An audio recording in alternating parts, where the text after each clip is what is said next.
we'll kick off now. And so my name's Roger Fenwick. I'm the CEO of the Gunai-Kurnai Land and Waters Aboriginal Corporation.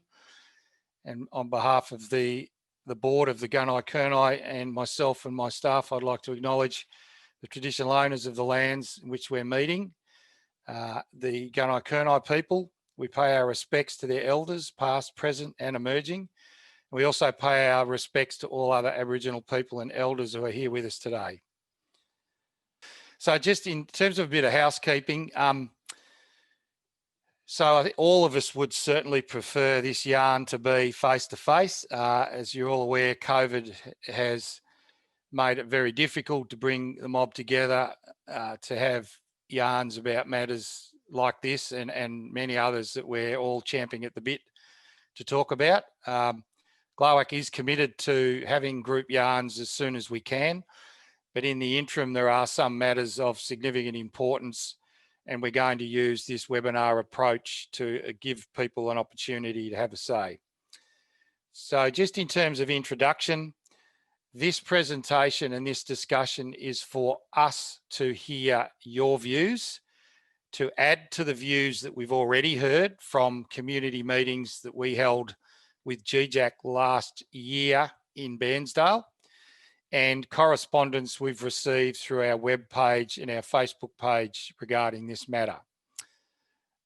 GLaWAC, as the traditional owner corporation, feels a deep sense of responsibility to write a submission into the environmental impacts statement process so that the government, so the planning minister, who is the one that makes the decisions about proposals such as this, has a very clear view from the traditional owners of the lands that this particular proposal will occur on if it gets approved.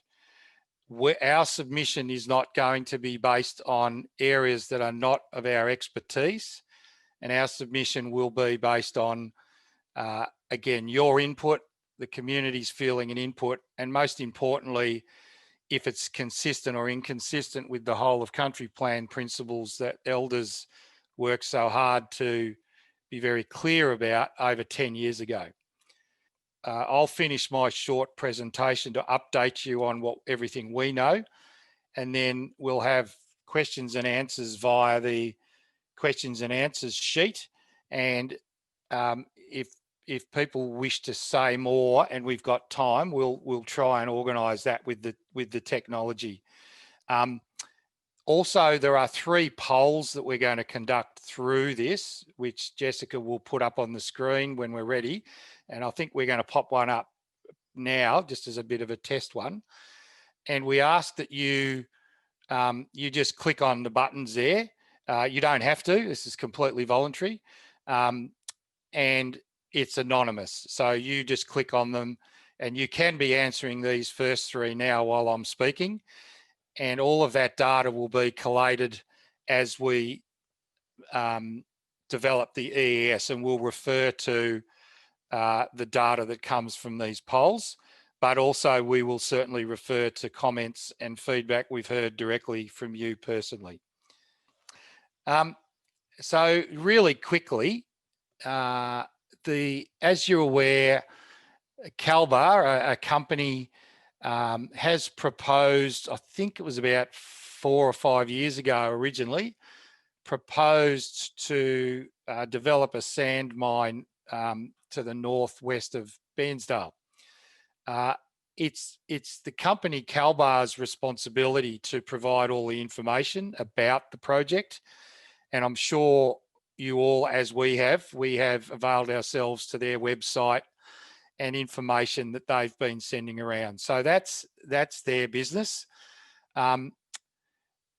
We felt very strongly that we wanted to make sure that the Aboriginal community had a voice directly, and as the traditional owner corporation, we wanted to make sure that was well articulated to the government and to CalBar through this process, whereby the government instructed an EES process to be commenced, which is rigorous and has whole heaps of government departments submit into that and experts submit into it, and all that material is referred up to the planning minister, who ultimately will make the decision about this process. We held a meeting with GLaWAC in Bairnsdale last year where CalBar presented, and there was a lot of questions and answers that were discussed in that meeting. And all of the questions and answers that were raised at that meeting have been shared on our webpage, and we've referred to it in our recent correspondence to you via Facebook and on our webpage. And we all, in discussions with a lot of community members, given that the EES feedback has to be by the middle to late November is the closing date for that feedback, we wanted to make sure you had your chance to have a voice again, so that GLaWAC's response to the EES is covering all of the views of our community. So this isn't a response about just what I think or what our board chair thinks. This is a generic response on behalf of the Traditional Owner Corporation and their members and community. And today is this meeting where we're having this extra yarn. And at the end, I'll reinforce that you are all individually welcome to provide comment into that EES, and we can certainly help point you at that later on in the meeting. So that's the process to date in a very simple form. This next slide is a map. There's a lot of maps for this project, but it's a map of that was in the ecological investigations page of the EES, and it is a 9,000 page document, so it is a bit of a heavy read, but certainly this map has come from that. And this is demonstrating the project area as articulated by CalBar, which is not only where the mine will actually occur, but it's also areas where activity, storage, or other activities will occur. So this is just to familiarise yourself, and I'm sure everyone is aware. That's the area we're talking about for the mine. The site is quite close to the Mitchell River and the Perry. It's about 1,670 hectares. CalBar have stated that they believe, assuming it was approved, that they would like to start construction fairly quickly, and it's about a 15-year lifespan. The area does have quite a bit of native vegetation and clearing that would be required, and the proposed activity will require water, which again will be managed by, if it's approved, by other departments as to how that may or may not occur. In terms of just clarifying who does what, and I touched on this in the introduction, GLaWAC has no decision-making authority in relation to this. However, we do have specific accountabilities that we can utilise in terms of our response and in the future. And so this is a very simplistic map of all of the groups that have to feed in ultimately to the cabinet, the state government's cabinet, and through the planning minister, through the EES, who actually make the decision. And we've certainly done what we can to provide input into these areas. And the key area that we have, the two key areas that we have the most responsibility and or influence on are native title matters if they apply, and then that would involve the full group, and cultural heritage matters, because as the registered Aboriginal party, we have statutory responsibilities to protect Aboriginal cultural heritage, or in the worst case, if something is approved to occur, the cultural heritage management planning process does everything it can to either repatriate or excise or protect as best we can known cultural heritage that's assessed to be on the site. So they're the two key areas that we have responsibility for. And so contrary to some views, yeah, GLaWAC certainly does not have a decision-making authority, but we certainly take our influence authority on behalf of the mob really seriously, and we'll do everything we can to get the best outcome, whichever way it goes. In terms of the Native Title Act, it's a complicated process, but fundamentally, Native Title Act rights, so it's called Future Act rights, because the Gunai Kurnai settlement doesn't have what's called a LUA, Indigenous Land Use Agreement in terms of these sorts of activities. So under Future Acts, there are procedural rights if it's the activity is on Crown land, and we can with the mob. And many of these, any negotiations at this level would go through our full group. You could try and negotiate terms and conditions in relation to native title, but in practice, there is still no right of veto. And certainly, there are weaknesses in the Native Title Act that everyone has to work around, but these are the facts. And given the majority of this site is on private land, we will have there will be minimal native title procedural rights that GLaWAC can, with its full group, can exert. But certainly we're having conversations with the state and CalBar in that if there are any activities occurring on Crown land, that we will exercise those procedural rights and we will involve the full group. At this stage, we haven't received any formal notifications because the project hasn't been approved. And we note that the project area has altered several times through the last few years. And so there is no definitive native title notification at this stage. These rights operate alongside our role, as I mentioned earlier, as the registered Aboriginal party. And we have obligations to protect cultural heritage under the Aboriginal Cultural Heritage Act. And as in this area, we feel very strongly, and Uncle Russell Mullett, who's our RAP manager, is a incredibly knowledgeable and passionate keeper of the rights and responsibilities that we have to make sure that the cultural heritage is protected appropriately. Our group at this stage have not been formally involved other than providing input to the cultural heritage advisors. I think it was Andrew Long and Associates that CalBar have engaged to conduct the cultural heritage assessments. We've provided advice along with community members about how those assessments need to occur. And we did attend some site meetings to discuss some of these inputs. And that the information that CalBar presents through its EES has been put together by that heritage advisor. If the project is approved, so if it goes ahead, then it will trigger, even though it's on private land, it will trigger a cultural heritage management plan under the Aboriginal Cultural Heritage Act. And GLaWAC as the registered Aboriginal party will have to sign off on that plan. So that plan will need to do those things that the slide refers to. And we need to be happy that all of the steps and conditions that are in that plan are appropriate and have been properly written up and are based on the legal requirements under the Act.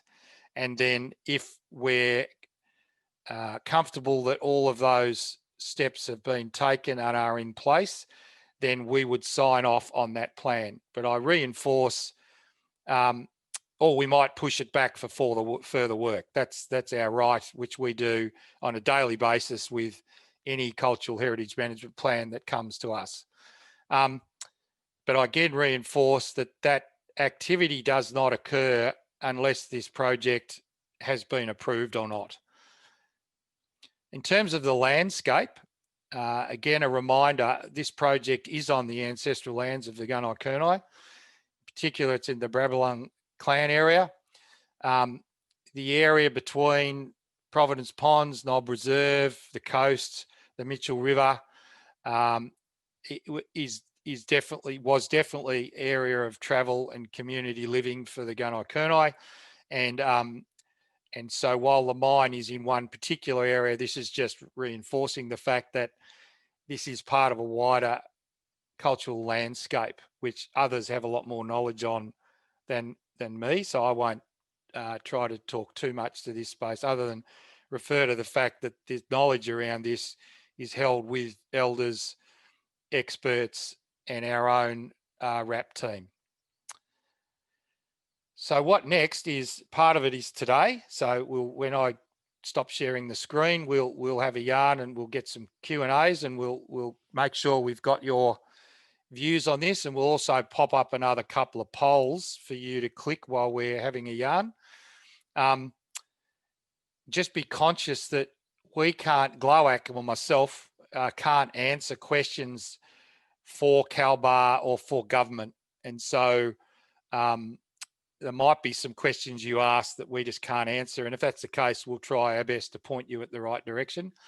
And as I said, we will be making sure that everything you've told us today is properly captured in our submission, which will be shared publicly with you all once we're allowed to under the rules of the process. And I think that's it. So that, from my presentation, folks, that was it. I'll just, and the reason I've stopped sharing the screen is so that I can actually drive this thing and actually see what your questions are a bit more. Yeah, so I'm just saying, so Pauline, thank you. Pauline's asked a question about what process did GLaWAC take for the native title holders to negotiate. So as I mentioned, Pauline, in the slideshow, at the moment, there has been no notification under native title. One, because the project isn't approved yet anyway, and two, because the proponent, CalBar, haven't completely confirmed where they wish to carry works out. If any of those works occur on Crown land, we will be notified, and we will then convene a full group meeting to discuss what they're proposing and what that notification is, and for us to try and negotiate conditions around that. So certainly all of the full group will be able to support us in that. And as I noted in the slideshow, that we actually don't have any veto rights, but we would like to think that the government and the proponent would listen to the conditions and requirements that the full group have put together. So hopefully that answers Pauline's question. And I'm just checking on my screen if there's any other questions. So look, if someone would like, given we're on time, so that's all the time I wanted to take in this presentation, and I'm just sort of scrolling through the chat to make sure. So I might just use the chat function to respond a little bit verbally as well, and we'll check if people have a hand up or anything. And while I'm doing that, if Jessica could share the second poll so people could complete that, I think that will be good, Jess, if you wouldn't mind doing that. So I see from Wayne, he said, there's a burial site on the proposed mining area. Has there been an update review of the cultural monitoring in regards to that? So Wayne, my answer is I don't know at the moment, but that is definitely the facts around the cultural heritage of the site need to be firmly established. And some of the early facts that were presented, in our view and in many community views, felt weren't comprehensive enough. And that was the feedback we provided to Andrew Long and Associates. So we will certainly follow that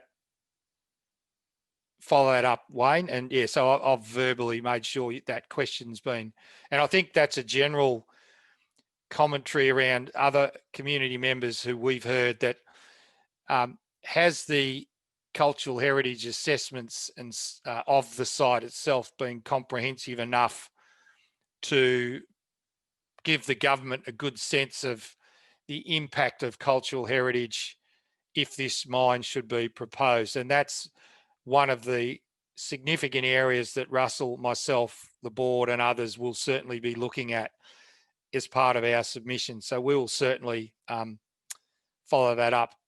Wayne's also asked a question in relation to water, and Glenys also has asked a question in relation to the actual rights of traditional owners and community. And both of those are really critical and significant questions.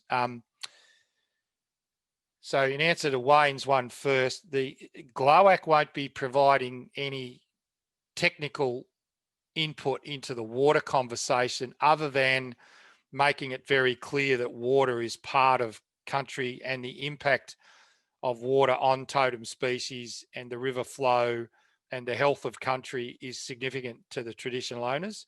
And certainly we know that other water authorities are doing a lot of work to provide strong input in that space. But in a generic sense, Wayne, certainly the whole of country plan and all of the commentary from elders and community over the years links water, air and country and land all into one. So we certainly hear what you're saying there. In terms of the rights question, Glenys, this is why GLaWAC, along with a lot of other traditional owner corporations, are fighting really hard. And the treaty conversation is also pushing this to increase and improve the actual rights and authority of traditional owners over their country. And we certainly we do have some rights. So as I've explained, we've got the native title procedural rights and we do have cultural heritage obligations, but I do understand that some may feel that that's not enough, and it's certainly an ongoing journey for community. There's another question here. Who does support the mine locally and have they stated why? And I understand that question. Today that's not our job. Our job is to understand our mobs, and these polls that are coming up is certainly going to help us, plus the views you're putting in the chat and any direct correspondence you can send to us. We certainly would appreciate over the next couple of weeks, whether it's via Facebook or email directly to us at GLaWAC. The government will make the decision based on a whole suite of input, and I'm sure community views generally would certainly play into that. I noticed there's a commentary from Nikki Moffat around natural springs. Again, I think the water conversation, Nikki, that's an excellent question. And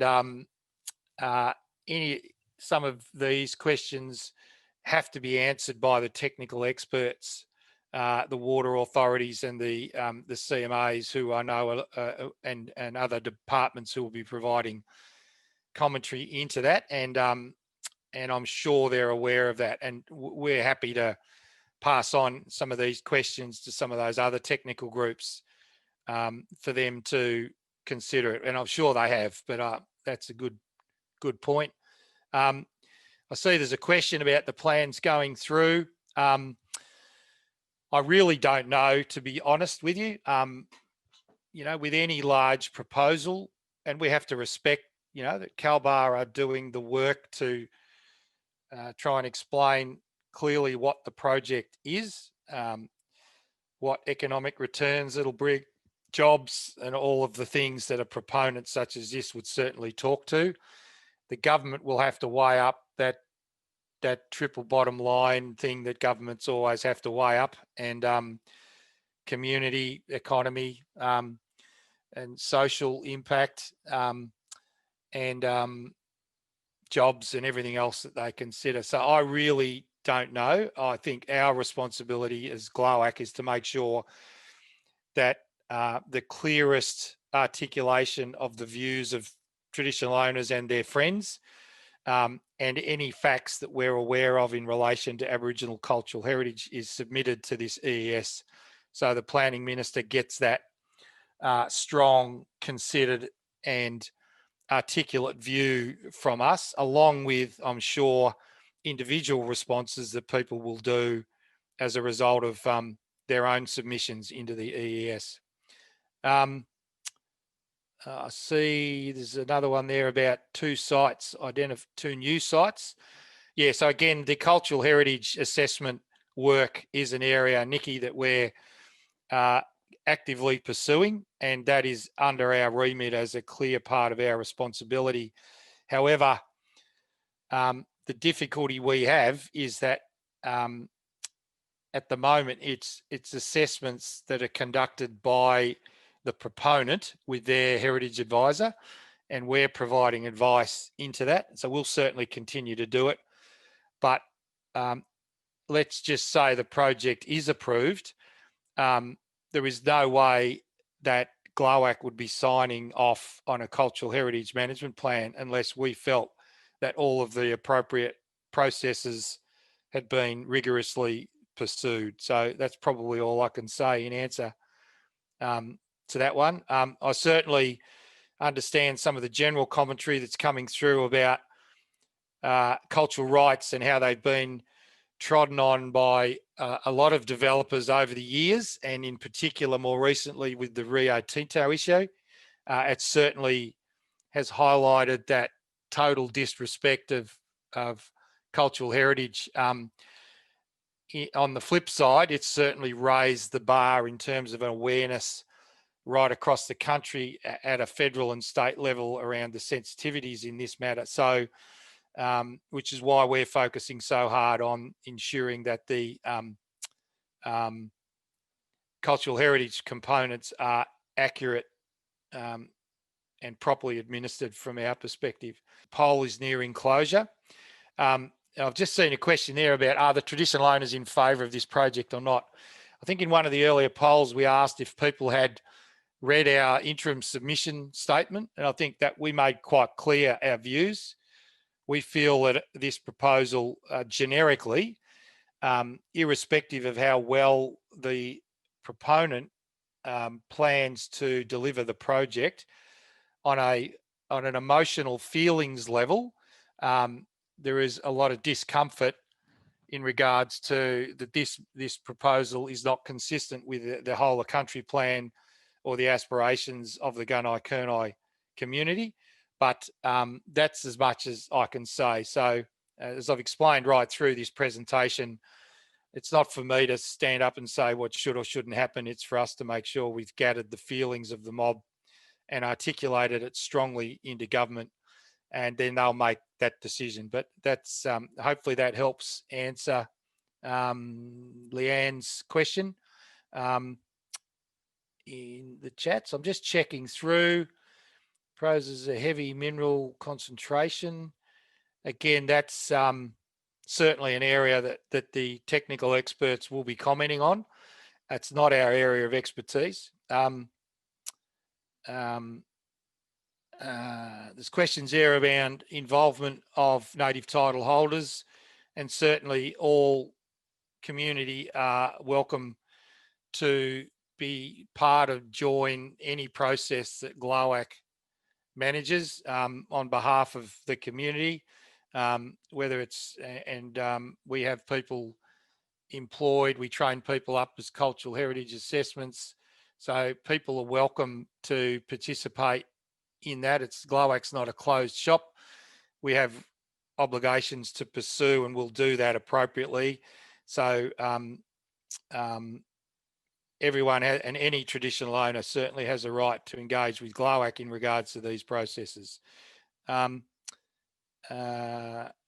Nikki's asked about going back to the full group, and as I've said before, it's about what we take back, Nikki. So we can't go back. We can go back to the full group and say, what do you think? And they'll say, we don't want it or we do. And that's fine. That's sort of what we're doing today and we've done previously.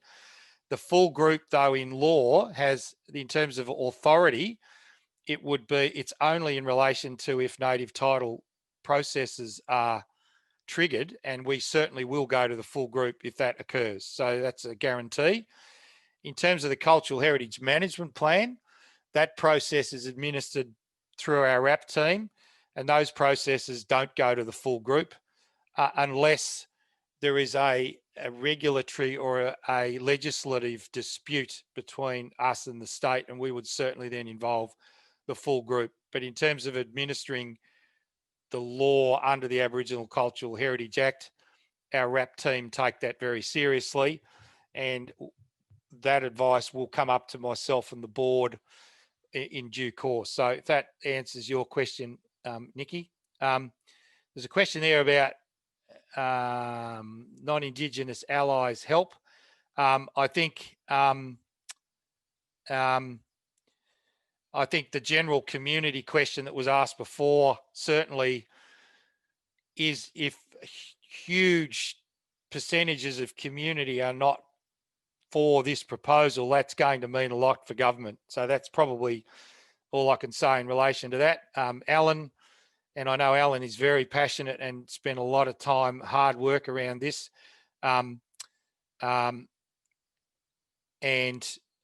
His question is needing to go by traditional law, and which is the elders and others. I agree, Alan, which is what any full group meeting would certainly follow. This is part of where cultural law bangs up against whitefella law, and our job is to try and navigate the way through that. And certainly we're going to make sure that the cultural feelings and the views of traditional owners are strongly put into this. There is a question there about purchasing land from are they purchasing land from landowners? I actually don't know. Glennis, that's really up to CalBar. That's a question we can ask from CalBar. There's a lot of general sense. So from scrolling through the chat, again, I just want to summarise. It is very clear that the traditional owners' views in regards to this proposal are not favourable. We believe there will be significant impacts on cultural heritage. We believe there will be impacts on country, even though we're not technical experts in the water and the mineral composition and all that sort of stuff. And we will certainly be articulating that strongly. And with some of your permission, we would be happy to include quotes from certain individuals. So we'll certainly be reaching out to you and publishing this for all of the mob to see. Is there any matters that you think you need to share today that are pertinent to this submission into the EES? And as Pauline said, and I agree with her, we do certainly encourage people to write your own submissions as well. So we will be collating all of this information. But again, it's not just about GLaWAC writing a submission. All of our traditional owners and Aboriginal people and along with other community members are welcome to write a submission and put it in, which if you need assistance with the link or that, you can certainly contact us and we'll pass that on to you. I've certainly captured, we've got all your chats. All of this meeting's recorded. All of the chat comments have been recorded and will be responded to. And as I said, you're welcome to give us a ring or send us an email to make sure that any particular words you want included in our submission have been done. So I see there's a new message. I'll just check at the bottom. Yes, Yeah, good question, Nikki. You know, at the end of the day, CalBar and the state government have to answer all these questions. So our job is to ask the right questions now rather than waiting till later. And you're all doing that, which is a credit to everyone. So, you know, I certainly understand and respect the feelings, and that came out strongly in our community last meeting as well, of which some attendees I see are here again with us today.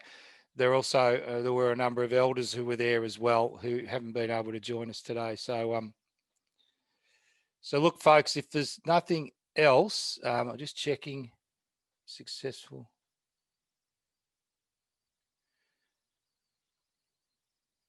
Should be a lot of just not just two.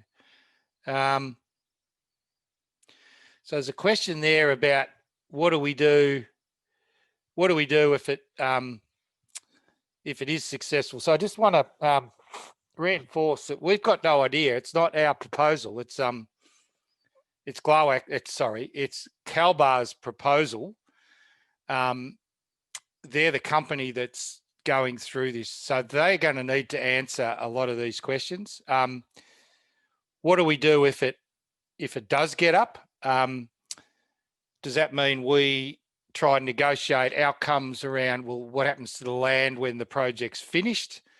Does that mean we need to negotiate whether, you know, sort of employment outcomes for local community, cultural heritage awareness training, all of anything to do with cultural heritage and protection while the activity is occurring?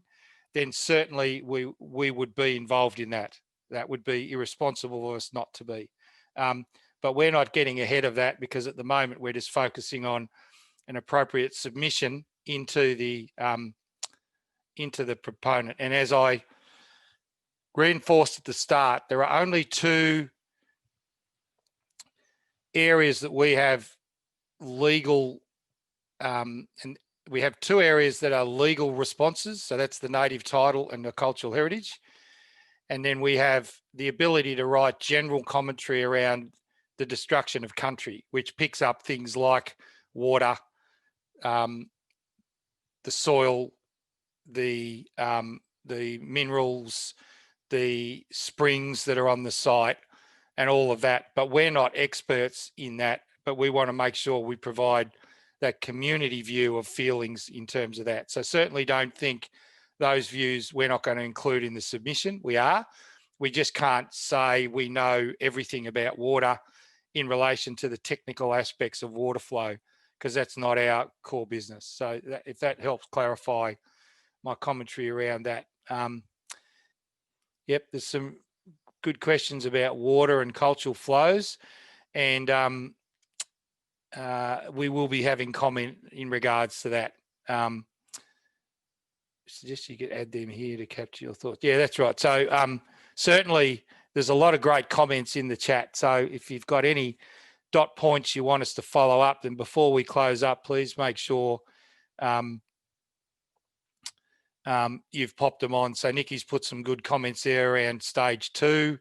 Glennis has put some comments there, and others. So yeah, feel free to keep adding some notes here. We're just about to close the last poll, so hopefully everyone's had a click at that. And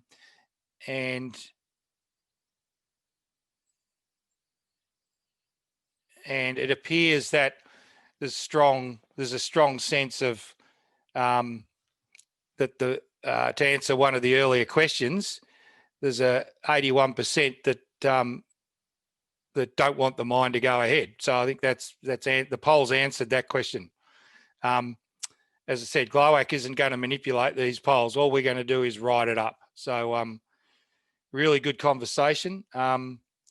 We've got one last poll that's just coming up now, so we're shutting the last one off. And Jess, if you can post the last poll now, and giving people time to put any comments they want us to follow up. I've certainly got the water is definitely coming along strongly as a key area that we need to make some comment on. And so we'll follow that one up. as best we can. We'll certainly be referring to the whole of country plan and the principles of the whole of country plan, which talks about country and sustainability and not impacting the cultural songlines and business of the traditional owners. So the last poll has just asked some basic questions. And again, yeah, we because of the COVID thing, we'll have more of these in the future for other issues. And just like everyone, we're crossing our fingers that we can all come together and have a face-to-face yarn as soon as we can. But at least this technology does allow us to have a yarn with you and get your views. So that's great to see that there's a lot of people keen to keep doing this. All right. So I see there's still a lot of people online. I just want to make sure that there is any chance to raise or note any other comments in the chat that we need to have a yarn about. We will, and as I said, our focus is going to be on the impact of cultural heritage, the impact on cultural law, the feelings of community, the impact around our sense of how it might disturb or damage country in the generic sense from the perspective of traditional owners. And we will also be making some comments that CalBar have noted in their EES about traditional owners and how they've responded and attended meetings and that sort of stuff, which we felt were disingenuous. So we'll be making some comments in relation to that. I'm just checking if I've got a new message here. Yeah, and I'll definitely pick up the water issues. There's a number of significant water conversations that GLaWAC are having with the state, which aren't related to this proposal, but and I'll refer anyone to our website to get up to speed. And I'd again offer anyone who wants to come and sit on any of our subcommittees who are members of the organisation and who want to have a say, we welcome you with open arms. And you'll see from our website policy page that there's a number of matters that those groups are now yarning about and wanting to get your input. And that's everything from native title, cultural heritage. It includes and on-country matters. So fire, water, land management in general. And also there's the Toll Board who manage the park management side of the business with us and the state. So all of our members and community are welcome to participate on any of those groups because your voice it's who we work for. So I just want to reinforce that. So I'm just checking. So again, yeah, certainly give us a ring, contact us through the reception or via email, and we want to make sure that your voice is properly heard in our submission. Or pick up the phone and contact us through our reception number, which is diverted to my executive assistant's number. And so she'll certainly make sure your voice has been connected into the team writing up our submission. So folks, I'm going to wind it up there. I can see that the poll is pretty well completed. And I can see there's heaps of comments in the chat that we can use. And again, apologies, it's not face-to-face, but I think we've certainly got a lot of great information down here that we can use and ensure that it's. So folks, I think that's about it. I'm just checking the bottom. Really appreciate you joining. This is, it's tough times. I wish all of you the best for your families, your football teams, and each other and your community, and look forward to having further yarns with everyone, and hopefully some face-to-face ones sooner rather than later. So best wishes to all, and thank you very much.